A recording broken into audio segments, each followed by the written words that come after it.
La vie de Shirley s'écroule lorsqu'elle voit son mari, Brody, avec une autre femme au travail.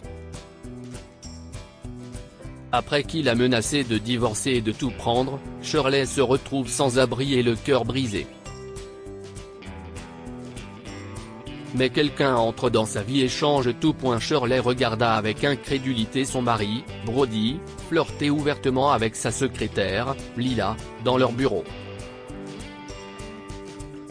Ses mains tremblaient, faisant tomber les cuillères qu'elle tenait au sol, mais il semblait ne pas la remarquer du tout. Brody, qu'est ce qui se passe ici? Shirley leur a fait face, sa voix tranchant le silence du bureau.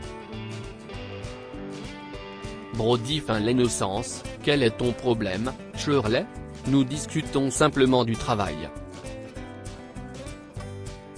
Si est-il comme ça que vous discutez du travail? La voix de Shirley était empreinte de colère. En mettant tes mains sous sa jupe? Devant tout le monde? Ne fais pas de scène, a prévenu Brody, mais Shirley était résolue. Il faut qu'on parle. En privé. Maintenant, a-t-elle exigé. La colère de Brody s'enflamma. Tu n'as pas à me donner des ordres. Je demande le divorce aujourd'hui. Je prendrai la maison. Tu ne peux pas prendre ma maison. J'ai hérité cette maison de mes parents. Si est-il la mienne? Tu n'as aucun droit. Brody sourit. N'oublie pas que tu es marié à un avocat. Regarde-moi. Je vais faire emménager Lila, et nous ferons la fête sur toutes les surfaces de toutes les pièces. Choquée et blessée, Shirley a à peine pu répondre lorsque Brody a enfoncé son alliance dans le gâteau qu'elle avait apporté pour le partager avec lui. Peut-être que tu peux mettre ça en gage pour une niche pour chien, a-t-il ricané, en partant avec Lila. Shirley est tombée à genoux, entourée de murmures de pitié. Plus tard, seule dans une chambre d'hôtel bon marché, elle ne put s'empêcher de pleurer en repensant à sa relation avec Brody. Comment l'homme avec qui elle avait juré de passer sa vie s'était-il transformé en cet inconnu? S'était-elle vraiment laissée aller? Est-ce sa faute si Brody s'est tourné vers Lila? Submergée d'émotions, elle donna un coup de poing dans un oreiller, espérant se libérer d'une partie de sa colère et de sa douleur, lorsqu'un coup frappé à sa porte l'interrompit. S'attendant à ce que ce soit un membre du personnel, elle ouvrit la porte et fut surprise de trouver un homme étrange. J'ai entendu. J'ai cru entendre un appel à l'aide, a-t-il balbutié. Eh bien, vous avez mal entendu. À moins que vous ne puissiez m'aider à garder ma maison que mon mari, qui est en train de divorcer, veut prendre, partez, a-t-elle claqué, la voix cassante. Les sourcils de l'homme se sont levés, décontenancés par sa vivacité. Puis il la regarda de la tête aux pieds et dit, je ne peux pas vous aider pour ça. Mais maintenant, je comprends pourquoi il veut divorcer. Sur ce, il s'est retourné et s'est éloigné. Alimentée par la colère, Shirley l'a suivi jusqu'à sa chambre, refusant de laisser passer son commentaire. Qu'est ce que vous m'avez dit? A-t-elle exigé en empêchant sa porte de se refermer. L'homme a tenté de clarifier, je m'inquiétais à cause du bruit. Je sais clairement ce que vous vouliez dire, a-t-elle rétorqué.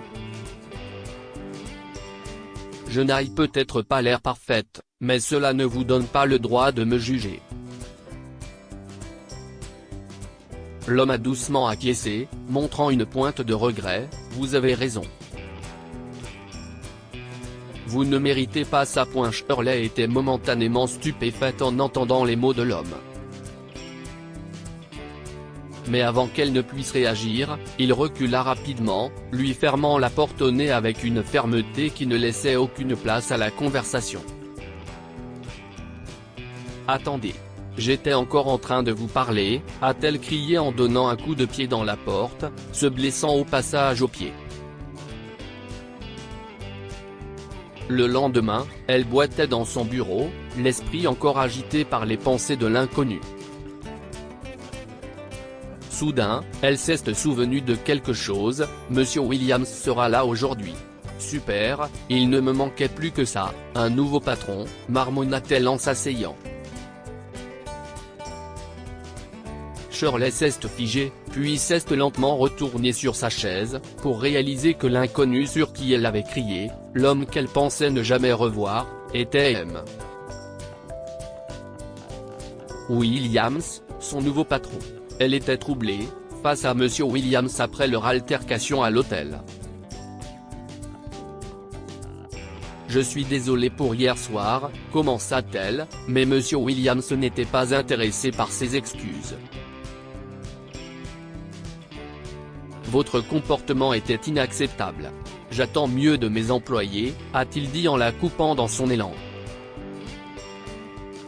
J'ai besoin du dossier de l'affaire Richardson contre Richardson. Maintenant, a-t-il ordonné et s'est dirigé vers son bureau.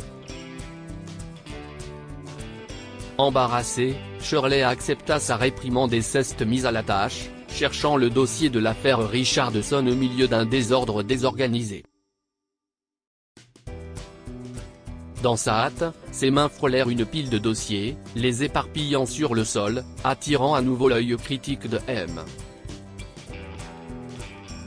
Williams. Qu'est ce qui prend tant de temps ? Je vous ai demandé de m'apporter le dossier, pas de l'éparpiller sur le sol, dit-il en s'approchant d'elle. Je l'ai ici, répondit Shirley en lui tendant le dossier, les joues brûlantes d'M. Barra. Monsieur Williams prit le dossier, son regard balayant la zone sinistrée qui était autrefois un coin ordonné du bureau. Si est-il un vrai désordre. On dirait que l'ordre n'est pas votre fort, remarqua-t-il sèchement. Avant qu'elle n'ait pu répondre, il s'est retourné et est parti, la laissant faire le ménage.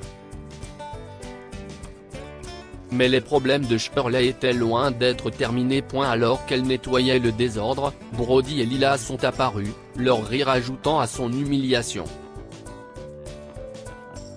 Si est-il la goutte d'eau qui fait déborder le vase pour Shirley. Elle en avait fini avec les hommes qui la ridiculisaient et la rabaissaient tout le temps. Entrant en trombe dans le bureau de M.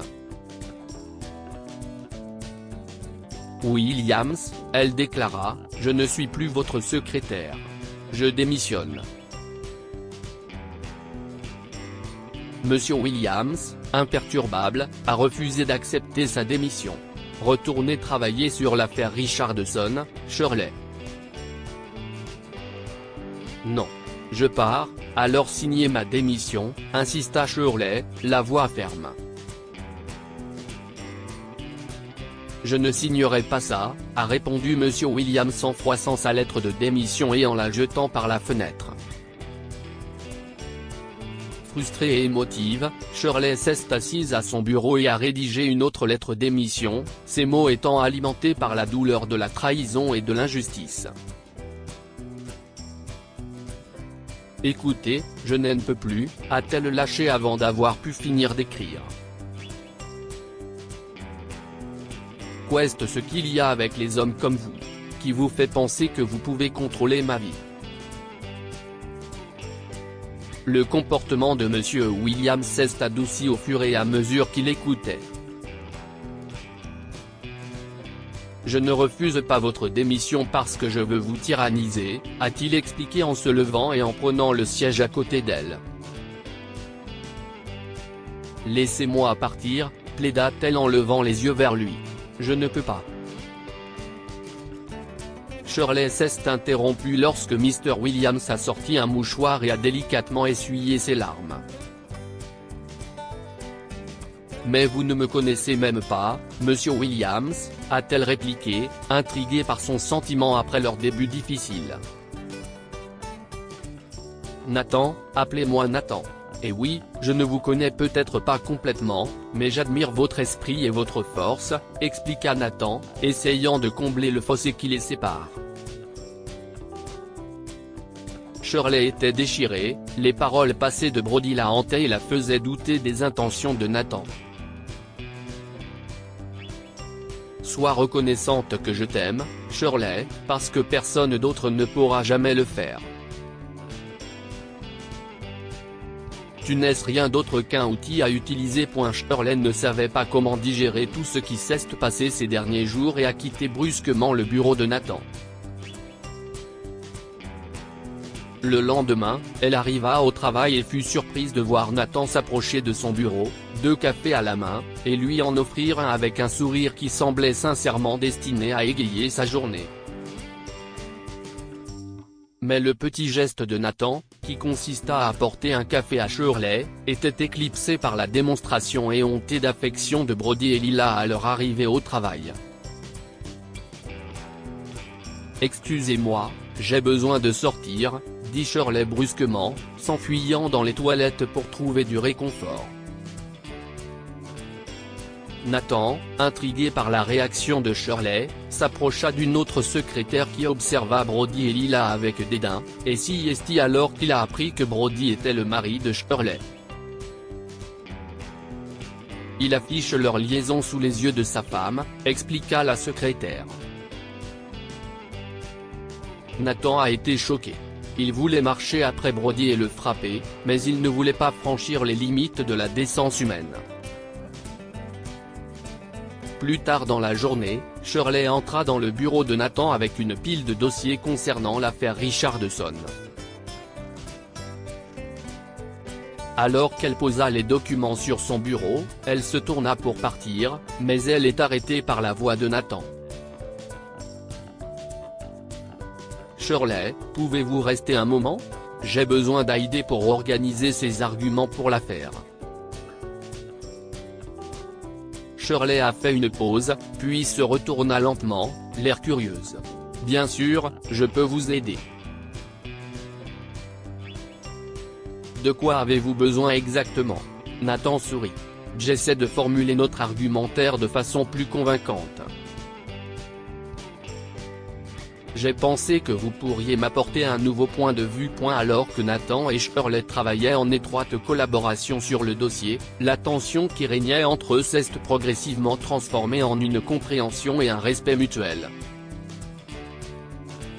Leurs conversations enchaînaient facilement, et Shirley a été surprise de découvrir l'amour de Nathan pour le jazz. « Vous aimez le jazz ? » demanda Shirley, intriguée. « Oui, il y a beaucoup de choses que vous ne savez pas sur moi.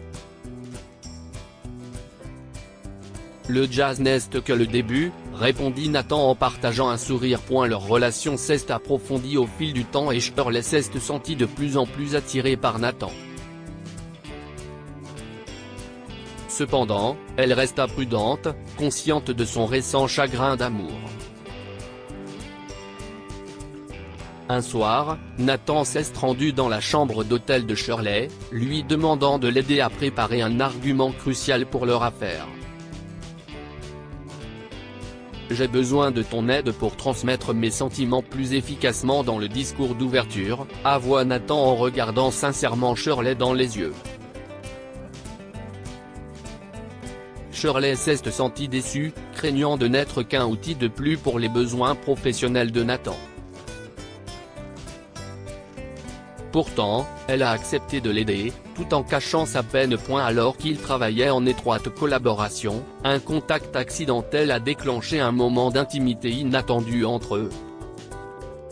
« Chocolat », chuchota-t-il en remarquant une tache sur sa lèvre, son contact envoyant une vague de chaleur à travers Shirley. « Tu es là pour le discours, si est-ce ça ?» demanda Shirley, en essayant de rester concentrée. « Non, Shirley. Je suis là pour toi », avoua Nathan, la voix chargée d'émotion. « Je n'arrête pas de penser à toi malgré ta situation. » Shirley a été prise au dépourvu, ses défenses s'effondrant à mesure que Nathan exprime ses sentiments sincères. Alors qu'ils s'apprêtaient à partager un moment de tendresse, un coup frappé à la porte les a brusquement interrompus. « Qu'est-ce que tu veux, Brody ? a exigé Shirley, trouvant son mari ivre à la porte. S'il te plaît, Shirley. J'ajuste. J'ai besoin de réconfort, gémit-il en tendant la main vers elle dans une tentative maladroite d'affection. Tu m'as tellement manqué, bébé. Williams m'a renvoyé. Ne me touche pas, a-t-elle sifflé, essayant de le repousser, mais Brody s'est obstiné, la plaquant contre le mur dans un geste à la fois désespéré et agressif. Heureusement, Nathan est intervenu. Qu'est-ce ce qui se passe? Les yeux de Brody se sont écarquillés et il s'est éloigné de Shirley. Qu'est-ce ce qu'il fait ici? Demanda Brody avec colère. Ce ne sont pas vos affaires. Nathan a claqué. Éloignez-vous d'elle. Son cœur m'appartient, rétorqua Brody avec un sourire en coin. Nous sommes mariés depuis 10 ans, ou 7, une longue période en tout cas, et elle m'aime toujours. Elle m'appelle en me suppliant de lui revenir tous les jours. Ce n'est pas vrai, protesta Shirley, mais Nathan s'est déjà éloigné. Brody l'a empoigné une fois de plus, mais Shirley l'a repoussé en menaçant de porter plainte contre lui pour harcèlement. Elle s'est précipitée dehors, la neige tombant autour d'elle, et a vu Nathan monter dans sa voiture. Est-ce qu'on peut retourner à l'intérieur et parler, Nathan? Demanda-t-elle en tapant sur sa vitre. S'il te plaît? Non. Nathan a baissé la tête. J'aurais dû savoir que toi et moi, c'était trop beau pour être vrai. La frustration de Shirley éclata. Comment oses-tu croire à son stupide mensonge selon lequel je l'aurais supplié de revenir? Tu ne peux pas t'attendre à ce que je me batte pour toi si tu ne fais pas la même chose pour moi. Dis quelque chose. Nathan est resté silencieux pendant un moment, puis il est sorti de la voiture et lui a fait face. J'aurais aimé te rencontrer il y a 7 ans et te protéger de tout le mal que tu as dû subir seul. Le souffle de Shirley s'est arrêté lorsque Nathan s'est approché d'elle et a pris son visage dans ses mains. Ses mains chaudes la font frissonner. Nathan l'a regardé dans les yeux et lui a dit « Je veux te rendre heureuse. Tu le fais déjà, a répondu Shirley. Lorsqu'ils se sont embrassés, on a senti que c'était le début de quelque chose de nouveau et plein de passion. Je vais aussi poursuivre Brody en justice. Il ne sortira pas avec ce qu'il t'a fait, a déclaré Nathan. Pour la première fois, Shirley a cru que les choses pouvaient s'améliorer après le mal causé par Brody. Et elle savait que Nathan était son véritable amour. Dites-nous ce que vous pensez de cette histoire et partagez-la avec vos amis. Elle pourrait égayer leur journée et les inspirer. Lire aussi. Une femme surprend son mari en train de la tromper, il fait comme si de rien n'était.